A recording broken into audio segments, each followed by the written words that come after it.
25번. 여기 마이크 소리 나죠? 자, 25번 보면 기관이임 사무 설명으로서 옳지않은 것은 이런 문제인데요.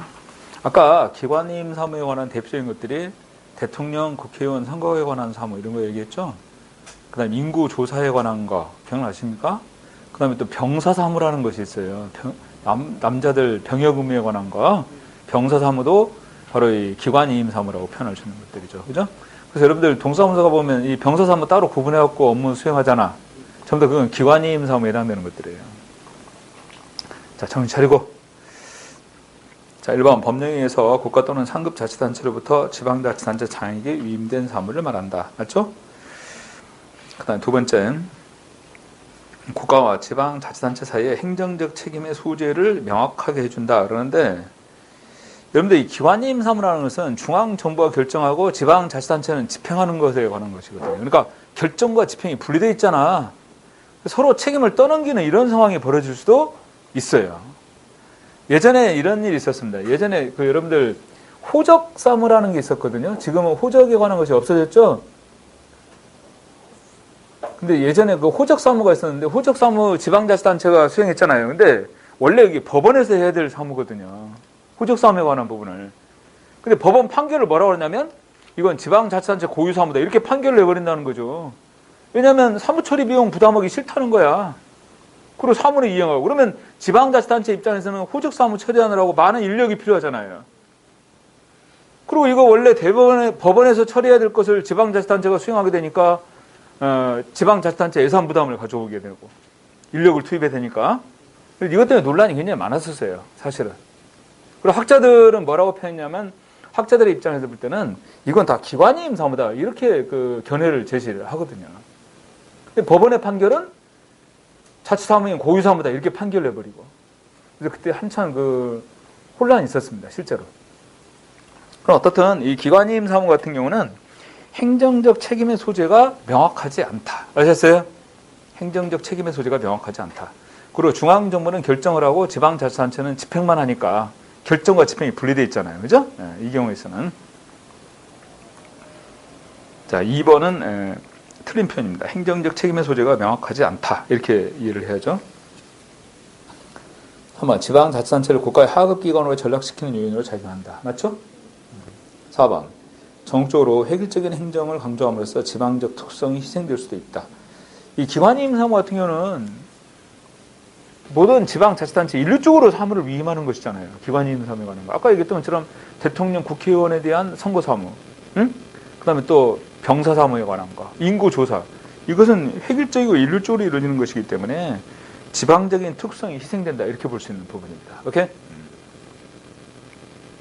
자, 25번에서 거리가 있는 것은 몇 번? 2번이 틀렸어요. 자, 26번. 지방자치단체 사무에 관한 설명으로서 가장 옳지 않은 거 1번 기관이임 사무에 소요되는 비용은 원칙적으로 자치단체 위임기관이 공동으로 부담한다. 공동으로 부담하는 건 단체임 사무가 되어야겠지.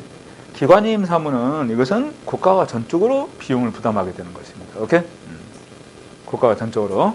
단체임 사무 같은 경우가 자치단체와 위임기관이 공동으로 부담하는 것이죠. 2번 지방의회는 단체임 사무에 대해서 조사 감사를 시행할 수 있다. 여러분들 지방의회가 단체임 사무에 대해서는 지방의회가 개입할 수 있습니다. 관여할 수 있고 그렇잖아요. 왜? 지방의회 관계가 포함되어 있잖아. 단체임 사무에는. 그래서 단체임 사무에 대해서 조사 감사 시행할 수 있어요. 세 번째 예방접종에 관한 사무는 통상 자치단체 위임된 사무로 본다. 예방접종에 관한 사무는 아까 얘기했던 것처럼 단체임 사무에 해당되는 거니까요. 4번 자체 사무에 대한 국가의 감독에서 적적인 감독, 즉 예방적 감독과 한목적성의 감독은 배제되는 것이 원칙이다. 자체 사무는 그 지방자치단체 고유 영역의 사무잖아요. 그러니까 지금 여기 표현하고 있는 것처럼 국가가 적적인 감독을 한다는 것은 자치권을 침해할 수 있잖아.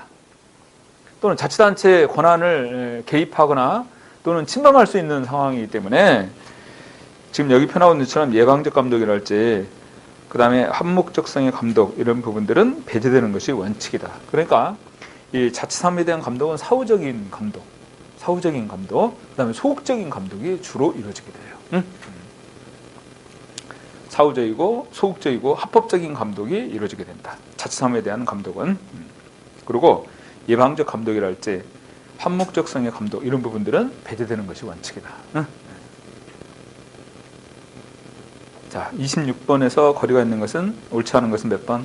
1번이에요. 1번은 단체 임사무에 관한 것이라고 그랬어. 단체 임사무.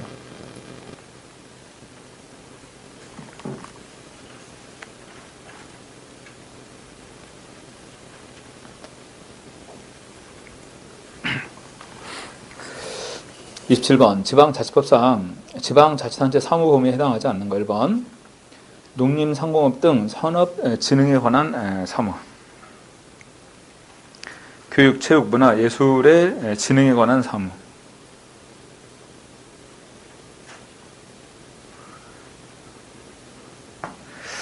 근데 그 중간에 그 점이 들어가는 거 있잖아. 글자체를 바꾸면 이렇게 점이 바뀌어버리더라고.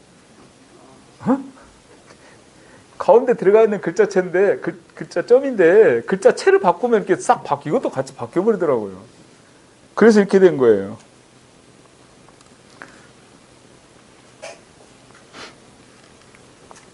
(3번) 축산물, 수산물과 양고기 수급 조절 및 수출입 사무. 여러분들, 축산물, 수산물, 그 다음에 양고기 수급 조절에 관한 거 있잖아.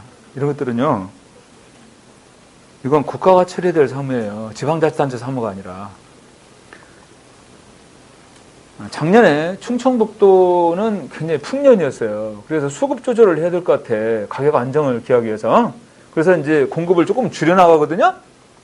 근데 경기도에서 왕창 풀어버리는 거야. 의미가 없잖아요. 그렇잖아. 그래서 이렇게 양고기 수급 조절을 통해서 양국 관리를 하고 가격 조정을 하는 것은 국가에서 처리해야 되는 것이지 지방자치단체가 할 수 있는 사무가 아니라는 겁니다. 그것은 축산물이나 수산물 같은 것도 마찬가지예요. 그래서 축산물, 수산물, 그 다음에 양고기 수급 조절과 수출입 사무 이런 부분들은 국가에서 수행하는 사무입니다. 그 다음에 지역 민방위나 지방 소방에 관한 거, 지방 소방, 지역 민방위. 그 다음에 1번에 하는 농림 상호업과 산업 진흥에 관한 거, 그 다음에 교육, 체육, 문화, 예술 진흥에 관한 거 이런 부분들은 전부 다 지방자치단체 사무 범위인데 이런 것까지 뭐 기억하고 그럴 필요는 없고 3번만 기억해두면 돼요. 아셨어요? 3번 내용만. 이것은 지방자치단체 사무가 아니라 국가 사무다. 오케이?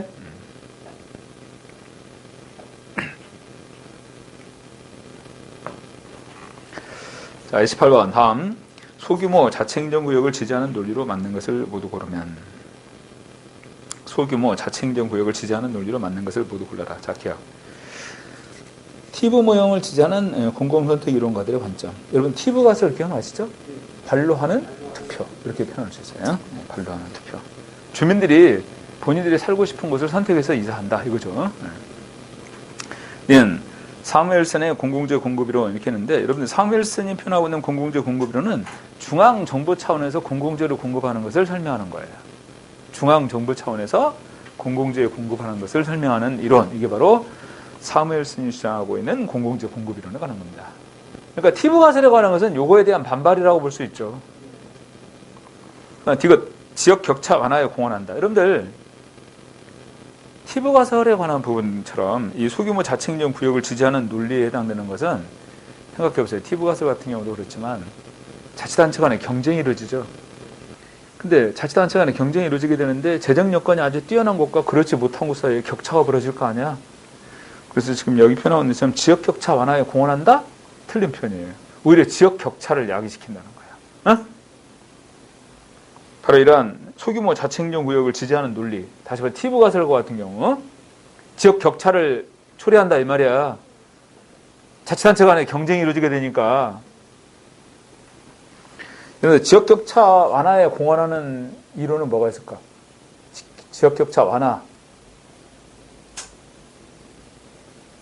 이것과 연관되는 이론은 뭐가 있어요? 정말 충격적이구나. 지역격차 완화를 위한 이론은 광역행정 이론이에요. 아셨어요? 광역행정이 바로 지역격차 완화와 연관되는 거잖아요. 광역적 차원에서 행정이 이루어지게 되니까. 지금 청주시하고 청운군 통폐합 됐잖아요. 그럼 지금 청주시가 행정을 수행하는 광역행정인 거야. 근데 예전에 청원군이 있을 때는 청주시가 주체, 청원군이 주체에 별도로 이루어졌잖아. 그럼 청주시의 여건, 재정 여건이 뛰어나다면 청주시와 청원군 간의 격차가 자꾸 벌어지는 거 아니에요. 근데 지금 통폐합해가지고 광해 행정이 이루어지게 되니까 일률적으로 행정이 수행된단 말이에요. 서비스 제공도 마찬가지고. 그러니까 지역 격차가 해소되는 거 아니겠어요? 이런 경우가 있어요. 리을. 주민과 지방정부 간의 소통과 접촉 기획의 증대. 자, 여기서 소규모 자치행정 구역을 지지하는 논리로 맞는 거 그러면 기억하고 리을 이렇게 두 가지가 됩니다. 그래서 기억거리요.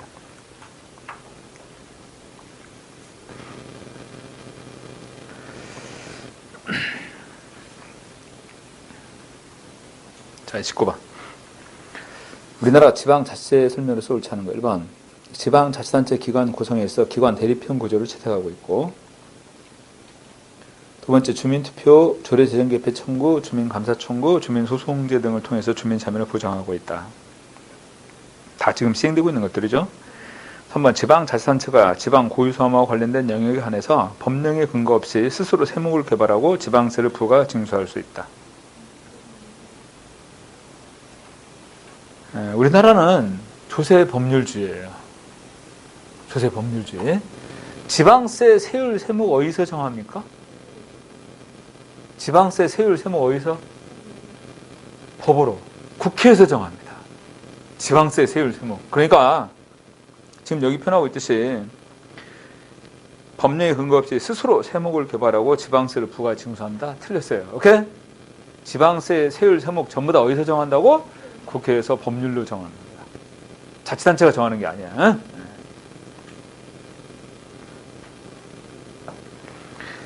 4번. 지역 간의 재정 형평성 확보를 위해서 지방재정 조정제도를 운영하고 있다. 지방재정 조정제도. 자, 29번에서는 3번이 틀렸습니다. 그렇기 때문에 지방자치단체 세율 세목에 있어 이게 국회에서 법률로 정하는 것이기 때문에 지방자치단체 자율권이 많이 제약받는다고 볼 수 있는 거죠. 이런 상황에서. 29번 정답 3번입니다. 자, 30번으로 가서. 우리나라 중앙정부하고 지방자치단체 간의 관계, 이 부분에 대한 설명에서 옳지 않은가. 여러분들, 우리나라에서는 단체자치의 특징이라고 볼 수 있죠? 단체자치의 특징이야. 중앙정부와 지방자치단체 간의 관계에 있어. 그런데 자, 여기 설명으로 옳지 않은 거. 1번, 보충수행 원칙에 따라 중앙정부와 처리가 곤란한 사무는 지방자치단체가 보충적으로 처리한다. 응? 아까 설명했죠? 기초자치단체 우선의 원칙이에요. 오케이?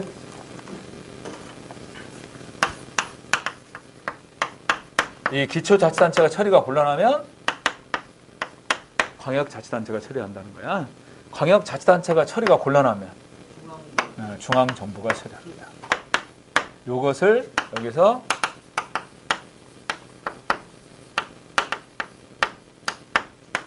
보충성의 원칙이라고 얘기한다. 응?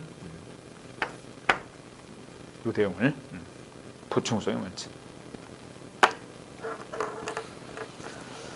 2번, 자치권은 법적 실체 간의 권한 배분 관계에서 배태된 개념으로 중앙정부가 분권화시킨 결과에 해당한다. 법적 실체 간의 권한 배분 관계에서 배태된 개념으로. 그 말은 뭐냐면 중앙정부가 지방자치단체의 권한을 넘겨서 자치권을 인정했다. 그 말이야. 아셨어? 중앙정부가 법 제정을 통해 지방자치단체의 권한을 넘겨주잖아요. 그래서 이 같은 자치권이 이제 성립되고 지방자치가 시행됐단 말이죠. 그래서 법적 실체 간의 권한 배분 관계에서 배태된 개념으로 중앙정부가 분권화시킨 결과가 바로 자치권을 발전시키는 것이다. 이렇게 볼 수 있어요. 3번. 적절한 재원 조치가 없는 사무의 지방 이양은 자치권을 오히려 제약하는 문제를 야기시키게 될 것이다. 4번. 사무 처리에 필요한 법규를 자율적으로 제정할 수 있는 자치법권에 대해서 제약적인 규정을 두고 있다. 여러분, 자치법권은 뭐 있다고? 조례와 규칙. 자치법권에 해당되는 것으로. 근데 여러분들, 이 자치법권, 조례와 규칙은요, 법령의 범위 내에서 이 조례와 규칙을 정하게 됩니다. 그 1차적인 제약이죠. 1차적인 제약이잖아. 그 다음에 또 이렇게 있어요. 벌칙을 정하는 것은 조례로만. 오케이? 그래서 1천만 원 이하의 과태료. 근데 그것도 법령에 위임한 범위 내에서 벌칙을 정합니다. 또한 규칙은 아예 벌칙을 정할 수도 없고, 이런 것들이 지금 여기 표현하고 있는 제약적인 규정에 해당되는 것들이에요. 오케이? 조례와 규칙에 관한 것은 법령의 범위 안에서, 그리고 방금 얘기했던 것처럼 조례로서는 법령에 위임한 범위 내에서 1천만 원 이하의 과태료, 규칙은 아예 벌칙은 정할 수도 없고, 이런 내용들이 바로 자치법권에 대해서 제약적인 규정을 두고 있는 것이다, 이렇게 표현할 수 있습니다. 자, 30번에서는 1번이 틀렸다. 오케이? 1번이 틀렸어요.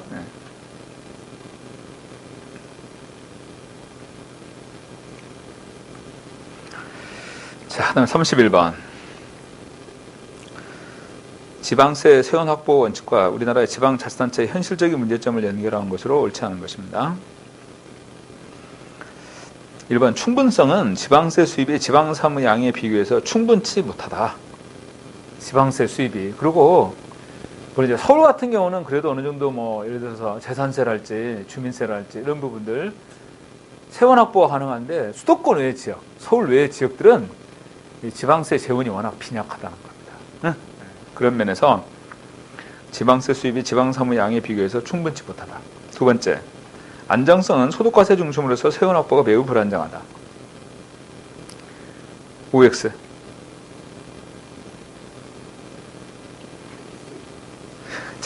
자신이 없구만. 3번 볼까요? 보편성은 수도권과 비수도권의 세원이 심각하게 불균형적이다. 보편적으로 분포하지 못하고, 예를 들어서 뭐 인구 분포랄지 주민세가 필요하니까, 그 다음에 뭐 재산세 같은 경우도 그렇고, 이런 면에서 수도권하고 비수도권의 세원이 심각하게 불균형적이라는 겁니다. 보편성을 저해한다, 그 말이죠. 4번, 자율성은 지방세 세목 설정 권한이 인정되지 않기 때문에 자율성의 상대로 떨어진다. 맞죠? 아까 얘기했잖아. 지방세 세율 세목, 국회에서 법률로 결정되는 거니까 지방자치단체 자율성이 인정되지 않습니다. 그리고 여러분들 이번에 안정성이라는 것은 생각해봐. 안정성을 기하기 위해서는 소득세 중심이 하겠어? 재산세 중심이 하겠어? 지금 보세요. 이번에 코로나 상황에서 작년 같은 경우 만약에 지방세 세원이 소득세 중심이다 그러면 세수가 대폭 줄어버릴 거 아니야? 경기가 침체해버리니까. 그리고 자영업자들 같은 경우 정말 매출도 발생하지 않는데 망한 곳이 한두 군데겠어요. 그러면 소득세 중심으로 하게 되는 경우 경기가 이렇게 침체되면요, 세원 확보가 어려워요. 근데 재산세 중심으로 했을 경우는 그것과 관계없잖아. 올해 재산세 수입은 더 늘어났을 거예요? 작년 같은 경우에 집값이 올라갔으니까. 그래서 이렇게 재산세 중심인 경우는 굉장히 안정적으로 세수 확보가 가능해요. 오케이? 경기 변동에 크게 영향을 받지 않고. 그래서 지방세는 안정성을 더 중점을 두고 있기 때문에 소득과세 중심이 아니라 재산과세 중심으로. 그렇지만 생각해 보세요. 신장성은 부족하겠죠. 그래서 신장성이 강조될 수 있는 것은 소득세예요. 경기가 좋아지면 소득세 세수 많이 확대될 거 아니야. 신장성이 강조될 수 있는 것은 소득세 중심이다. 자, 31번은 2번이 틀렸습니다. 안정성에 중점을 둔다면 소득과세 중심이 아니라 뭘 중심으로? 재산과세 중심으로 이루어져야 된다, 그 말이야. 안정성에 포커스를 둔다면. 근데 지방세는 재산과세 중심이죠. 아시다시피, 그죠? 재산과세 중심입니다. 안정성에 중점을 두고. 31번은 정답이 2번이야. 32번. 다음 설명에 해당하는 지방세 원칙은, 자, 박스에서 납세자의 지불 능력보다는 공공수업의 수요 정도를 기준으로 한다. 납세자의 지불 능력보다는 공공수업세 수요 정도를 기준으로 한다. 두 번째, 세외 수입 역시 이 원칙의 적용을 받고 있다. 대표적인 세외 수입에 해당되는 것으로 사용료, 수수료 이런 것들이요. 사용료, 수수료. 이것은 공공수업세 수요 정도를 기준으로 하는 거잖아. 신장성, 의익성, 안정성, 부담 분임의 원칙 뭐예요? 의익성이라고. 의익성의 원칙이잖아요. 사용료, 수수료 이런 거 대표적인. 그 다음에 아까 얘기했듯이 재산과세 중심이기 때문에 안정성을 토대로 하고 있습니다. 부담 분임의 원칙이란 부담을 나눠서 한다 그 말이거든. 부담 분임의 원칙의 바탕을 둔 지방세는 뭐가 있냐면 주민세가 있어요. 주민세. 모든 주민에게 부과하잖아요. 부담 분임의 원칙. 부담을 나눠서 한다. 바로 주민세입니다.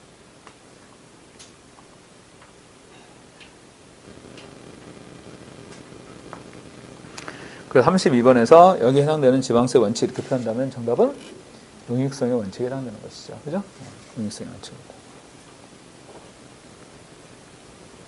자, 33번. 다음, 우리나라의 지방세가 아닌 거. 종합부동산세, 담배소비세, 재산세, 취득세 뭐예요? 응? 지방세가 아닌 거. 종합부동산세잖아. 종부세. 응? 주세는 국세입니까? 지방세입니까? 주세. 국세예요. 부가가치세는 국세입니다. 그래서 요 세 개는 좀 기억을 해둔다. 종합부동산세, 주세, 부가가치세. 오케이? 요 세 가지는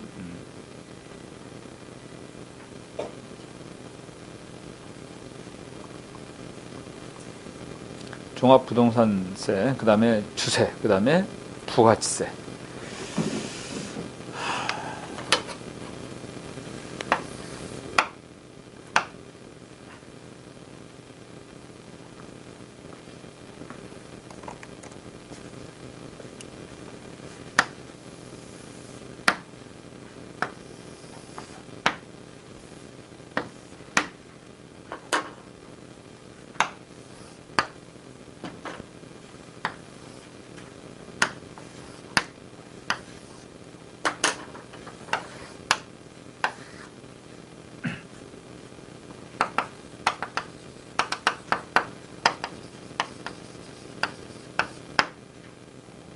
보통세 종류가 전부 몇 개라고 그랬어?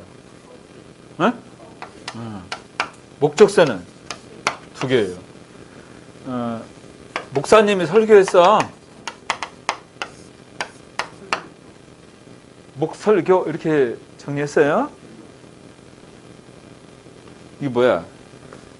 지역자원시설세, 지방교육세, 지역자원시설세하고 그 다음에 지방교육세. 응?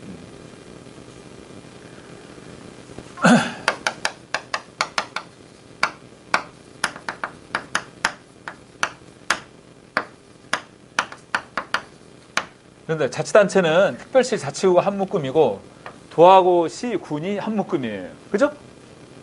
구분해서 자치구에는 뭐뭐 있다고 그랬어요? 재산세하고 등록 면허세 2가지 있죠? 그러면 특별시 광역시에는 몇 개야? 7개야. 여기 합해서 9개니까. 어? 도에 해당되는 보통세 뭐가 있다고? 취, 등, 내, 비 이렇게 표현했어요. 그래서 취득세, 등록면허세, 레저세, 지방소비세 이렇게 해서 그러면 시, 군세는 5개입니다. 여기에 이제 뭐가 들어가냐면 주민세, 재산세, 자동차세, 담배소비세, 지방소득세 이런 것들이 들어가는 거야. 어? 그렇잖아. 근데 이건 뭐 모른다 하더라도 뭐 주민세, 재산세, 그 다음에 지방소득세, 자동차세, 담배소비세, 에? 요 5개가 시, 군에 이제 포함되는 것들이에요. 오케이? 도에 해당되는 저 4개는 기억해둬야죠. 취득세, 등록면허세, 레저세, 지방소비세. 오케이?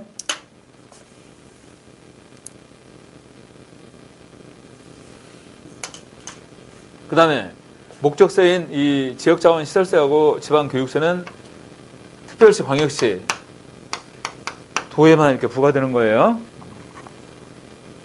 암기한다. 출제 많이 되니까. 그리고 이게 지방세 종류인데 아까 그 언급했던 것처럼 종합부동산세하고 주세하고 부가가치세는 국세입니다. 응? 자, 33번에서는 1번이 정답이에요. 자, 34번 볼까요?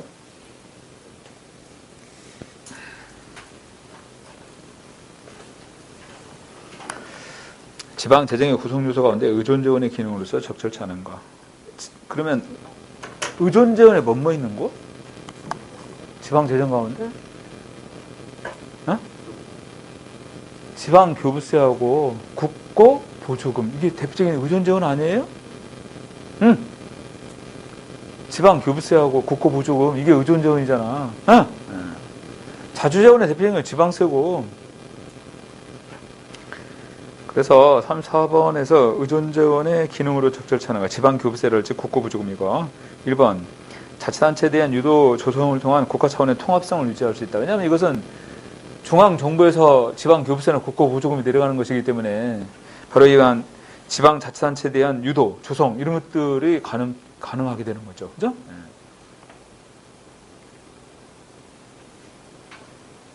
국고보조금 가운데는 이런 것도 있어요. 지금 청주시하고 청원군 통폐합했잖아. 지금 중앙정부 국가 차원에서 이걸 유도하고 있거든요. 기초자치단체 통폐합하는 거. 그래서 수원하고 화성시도 통폐합을 유도하는데 이게 잘 안 되죠, 생각대로. 그래서 국고보조금에서 만약에 통폐합이 되면요, 자치단체를 지원해주기로 이렇게 해요.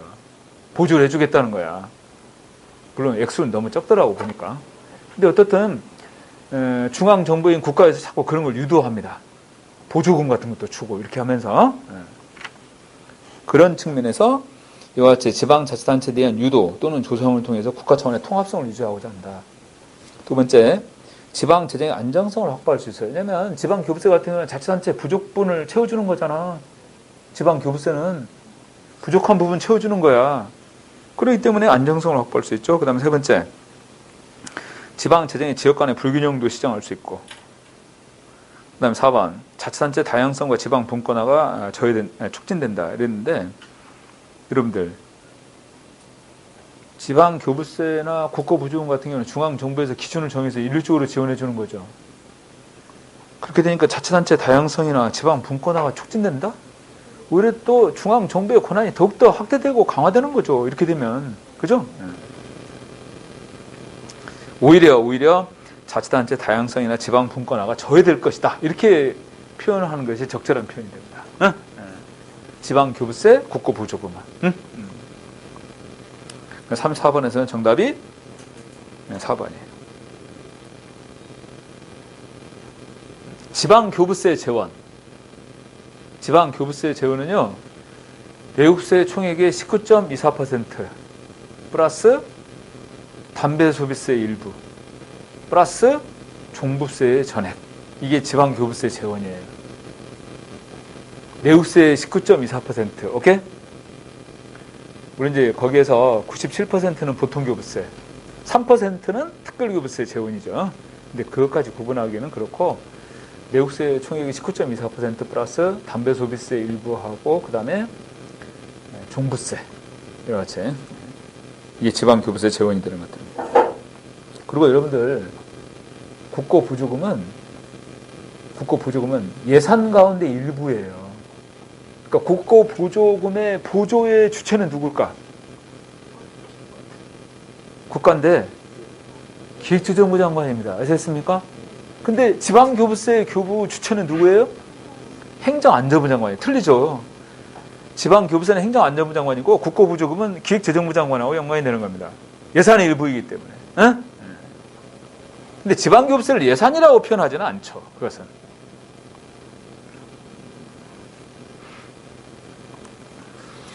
자, 35번에서 국고보조금에 대한 혈면에서 옳은 겁니다. 1번, 내국세 총액의 일정 비율과 종합부동산세에 따른 종합부동산세 총액을 재원으로 하고 있다. 좀 전에 내국세 총액의 19.24%, 그 다음에 담배소비세 일부, 그 다음에 종부세 전액, 지방교부세 재원이었어요. 아셨어요? 근데 지방교부세 재원이라고 하면 여기 담배소비세 일부가 들어가야 돼. 2번, 사업별 보조율은 50%로 사업비 절반은 지방자치단체가 부담한다. 이렇게 나왔는데, 언론에 보도가 될 때는 대부분이 50% 이렇게 보도가 되거든요. 근데 이게 50%로 정한 기준이 아니에요. 이 국고 보조의 비율은요, 20에서 100%까지 가능합니다. 20% 이상, 100%까지 보조도 가능해요. 근데, 그럼 어떤 데는 100%, 어떤 데는 20%, 뭐 30% 이러면 자치단체 간에 불만이 생길 거 아니야. 아니, 어디는 100% 보조해주고, 어디는 20%만 해주고, 불만이 생길 수가 있으니까 그냥 기획재정부가 그냥 일률적으로 50% 대부분이 해줘요. 딱 반으로 해가지고. 그러니까 예를 들어서, 지금 여기 방사능 가속기? 그거 설치하잖아. 그러면 이것과 연관된 연구센터를 설치한다고 합시다. 어? 이 연구센터 설치하는데 100억이 들어가야 된단 말이야. 근데 이것은 국가에서 시행하는 사업이잖아요. 이 사업이. 그럼 연구센터에 대한 것도 이제 국가에서 보조를 해줘야 된단 말이야. 이걸 이제 여기다 설치하지만, 그러면 방금 얘기했던 것처럼 기획재정부가 50억, 그 다음에 충청북도에서 25억, 그 다음에 여기서 청주시에다 이걸 건설한다 그러면 청주시에서 25, 이렇게 부담을 해가지고 재원을 확보해서 사업들을 해요. 일반적으로 보면. 어? 근데 이게 법으로 정한 기준은 아니야. 어? 법으로 정한 기준은 아니라면 50% 지원하는 거죠. 근데 그 언론이나 이런 데 나오는 거 보면 거의 대부분 이런 기준이에요. 보면. 응? 아까 얘기했듯이 20에서 100% 사이에 보조를 해준다 그러는데, 만약에 각 자치단체별로 다른 보조 기준이 생기면 불만이 생길 거란 얘기지. 그래서 그냥 일률적으로 정해버린 것 같아요.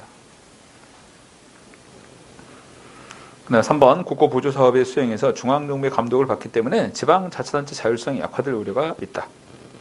맞죠? 그 다음 4번 중앙관세청은 보조 사업을 수행하려는 자로부터 신청받은 보조금의 명세, 금액을 조정해서 행정안전부 장관에게 보조금 예산을 요구한다? 기획재정부 장관에게 요구한다는 거야. 어? 기획재정부 장관에게. 자, 지방교부세 교부 주체는 행정안전부 장관이라고 그랬어. 국고 보조금은 예산의 일부이기 때문에 기획재정부 장관하고 연관이 됩니다. 아까. 응?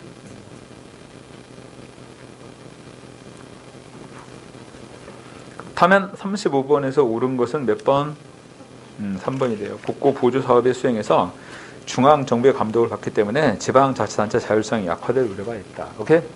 이 표현이 맞는 표현입니다.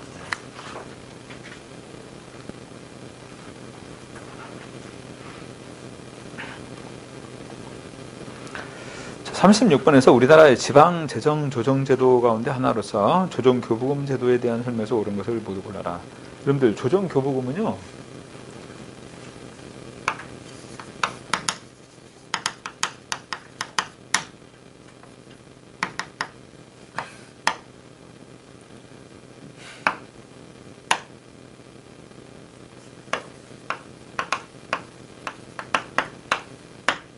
이 지방교부세하고 국고보조금은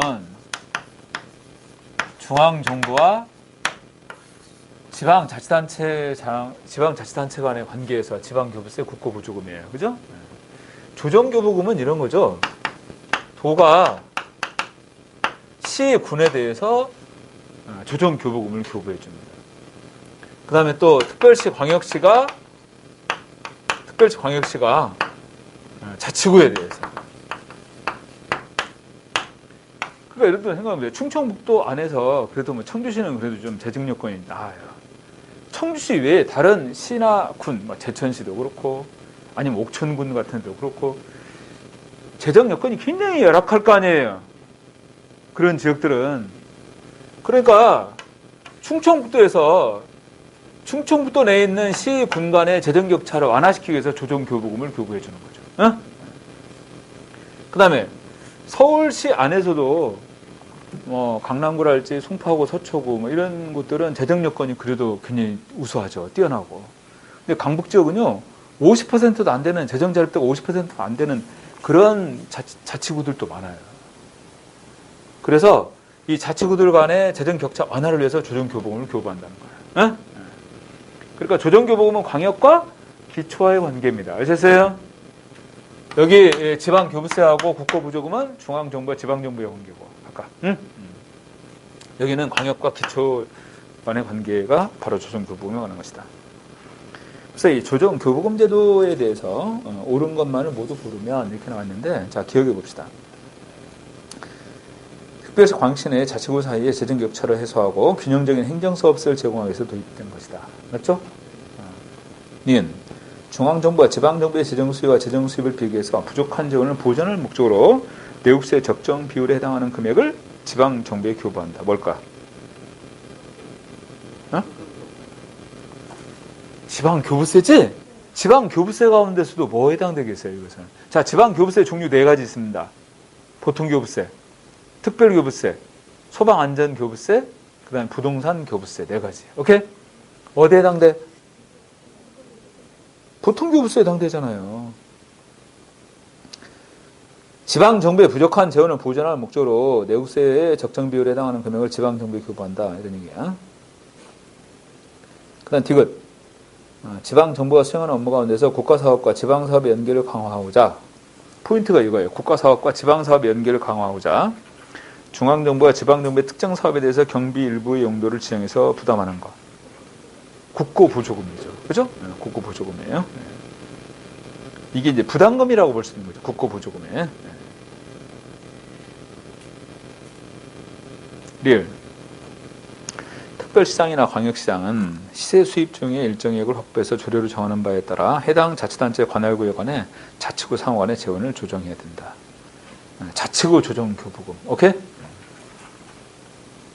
그래서 여기 조정교부금에 해당되는 것은 기억하고 리을 2가지가 조정교부금입니다. 응? 2가지가. 리을은 보통교부세 얘기한다고 그래서 디귿은 국고보조금에 관한 것이고.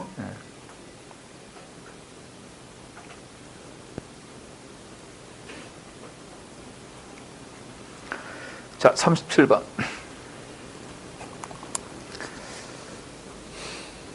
지방 재정의 설명에서 가장 옳지 않은 거.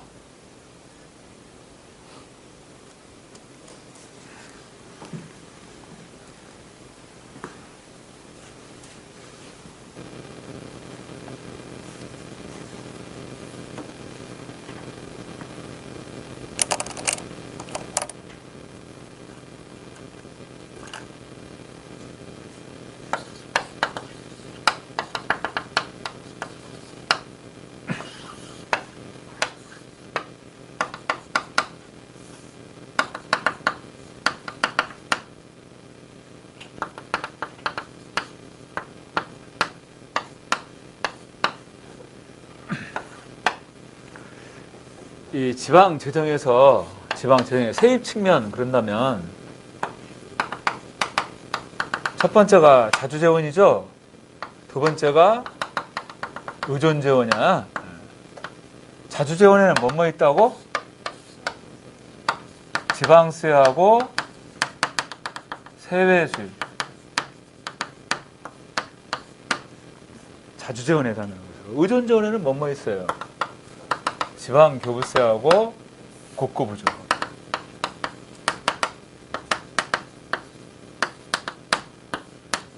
지방자치단체의 재정 수입 가운데 뭐가 있냐면 지방채 발행이 있어요.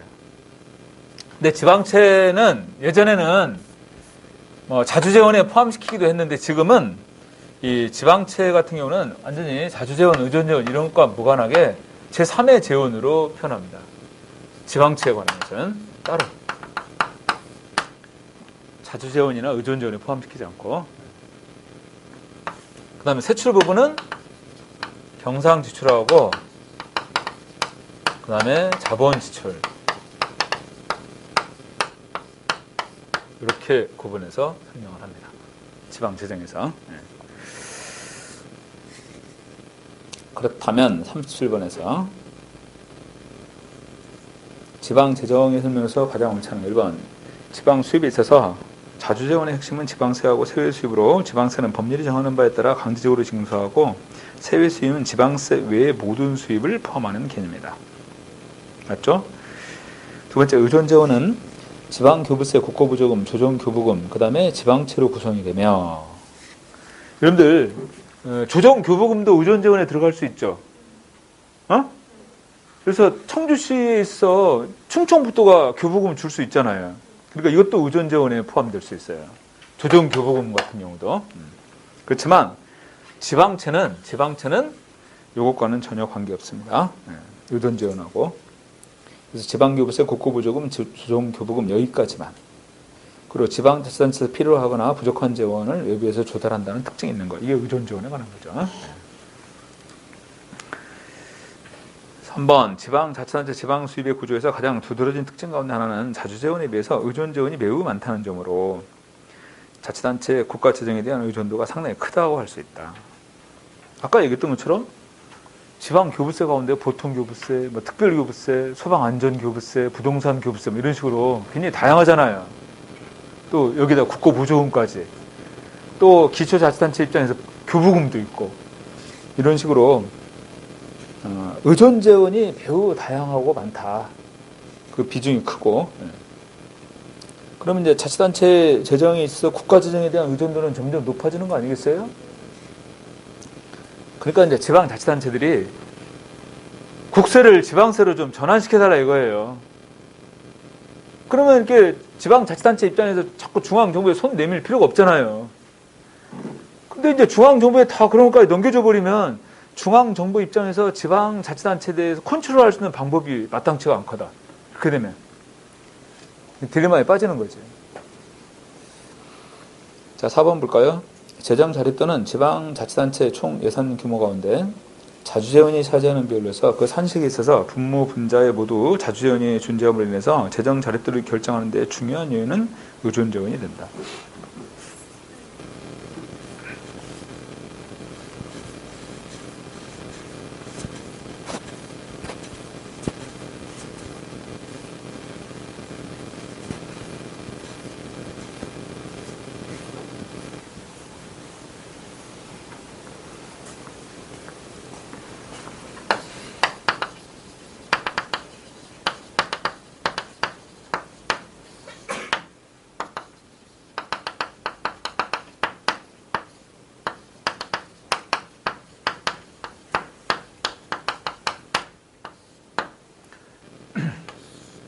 여기 지방재정 자립도가 있는데 총 세입, 다시 말해 자주재원 플러스 의존재원이지. 그치?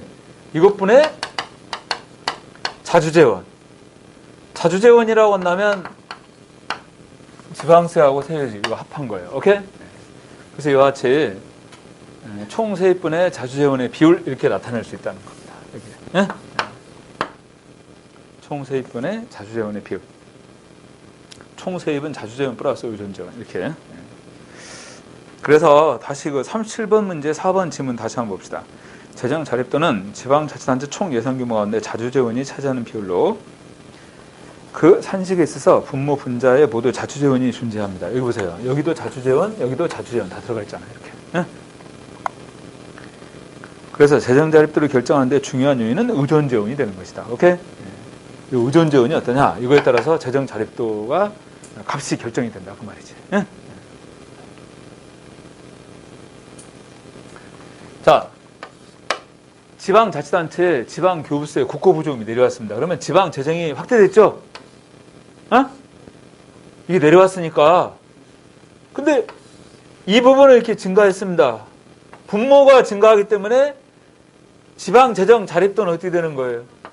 하락하는 것이다. 그 말이죠. 지방재정의 여건은 확대됐지만 재정 자립도는 오히려 하락했다. 이렇게 봐야지. 여기서. 그 다음에 지방재정 자립도는요. 지방재정 자립도는 세입 측면만 고려했지 세출은 고려하지 않았습니다. 이 부분은. 어? 세입 측면만 고려하고 있고. 그 다음에 경기도하고 제주도가 지방재정 자립도가 서로 같다. 그래서 여기도 50%고 여기도 50%예요. 그러면 이 경기도하고 제주도의 재정 규모도 서로 일치합니까? 재정 자립도하고 재정 규모는 전혀 관계가 없어요. 어? 그래서 이 지방재정 자립도를 가지고서는 지방재정의 규모는 파악이 안 되더라. 이런 얘기지. 그죠? 자, 지방재정 자립도에 관한 것입니다. 자, 그래서 37번에서 가장 옳지 않은 것 이렇게 표현한다면 2번이 틀렸어요. 지방채가 여기에 포함되면 안 됩니다. 이 의존재원에 해당되는 거 아니니까. 자, 요거 설명했으니까 지방재정자립도 설명했으니까 39번 문제를 봅시다. 자치단체 재정자립도의 설명으로서 가장 옳지 않은 1번 재정자립도는 세입총액에서 지방세 수입과 세외 수입이 차지하는 비율을 나타내고 있다. 재정자립도는 세입총액에서 지방세 수입과 세외 수입이 차지하는 비율을 나타낸다. 그 다음에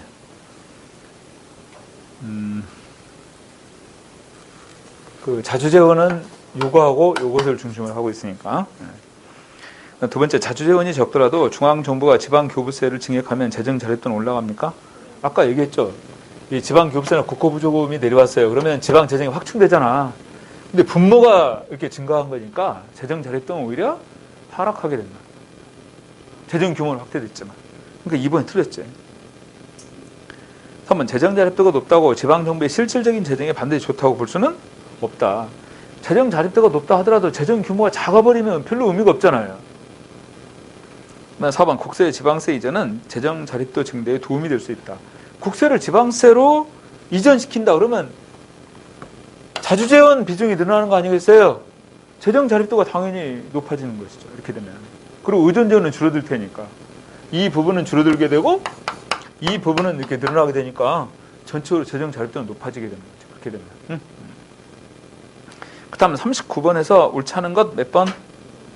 2번이 됩니다. 거리가 있는 것은. 네. 그러면 잠깐 쉬었다가 38번 문제부터 풀겠습니다.